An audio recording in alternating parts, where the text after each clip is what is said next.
तो मायके के पहुंचने के बाद कपड़े उपड़े चेंज करके मायके कपड़े पहनने के बाद थोड़ा चाय वाय पिया और उसको इतनी ज़्यादा थकावट हो गई थी कि ट्रैवल से कि क्या ही बताऊँ, मैं सो गई। और सोने के बाद मैं जब सुबह उठी तो देखी घर में साफ़ सफाई चल रहा था। आंटी आई थी, झाड़ू पोछा लगा रही थी।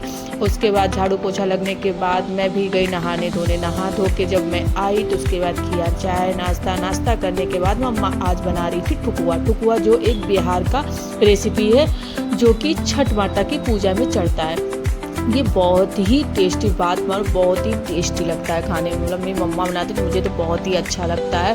तो मम्मा मेरे और मेरी छोटी बहन दोनों लोग के लिए बना रही थी ससुराल ले जाने के। मेरी छोटी बहन भी अपने ससुराल जाने वाली थी और मैं भी एक ही दिन के लिए आई थी, तो मैं भी जाने वाली थी। तो मम्मा वही बना रही थी। बेचारी वो थक के आई थी, फिर भी सोची नहीं मैं बना देती हूँ क्योंकि छोटी वाली बहन जाने वाली थी तो उसके लिए तो कंपल्सरी था बनाना। फिर मम्मा बोली तुम्हारे लिए बना। मैं भी बहुत टाइम के बाद मैंने खाया, बहुत ही यमी और बहुत ही टेस्टी होता। आटे और ड्राई फ्रूट्स घी वगैरह डाल के बनता है जो कि बहुत ही हेल्दी भी एक तरह से होता है। घर का होता है तो वो हेल्दी भी होता है, स्वीट भी हो जाता है, जिसका स्वीट खाने की बहुत क्रेविंग होती है। और प्लस इससे पेट भी बहुत अच्छे से भर जाता है। मतलब एक खाओ तो खूब अच्छे से तुम्हारा पेट भी भर जाता है।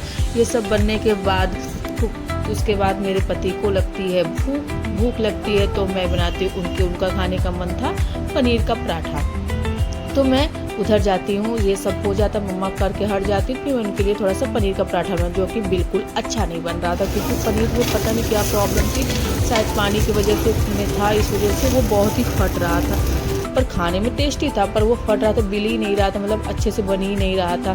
फिर ये सब खाने पीने के बाद उसके बाद इधर मेरा बच्चा और मेरी बहन दोनों शैतानी, क्योंकि मेरा बच्चा मेरी छोटी वाली बहन से बहुत चिढ़ता है, वो उसको बहुत परेशान करती है। वो उसका बॉटल ही तो वो रो रहा है बहुत ही ज़्यादा। फिर उसके बाद सब लोग फिर बैठते हैं चेस खेलना। ये चेस की गेम बहुत ही रात तक चली, रात तक मतलब बहुत ही देर तक चली सब।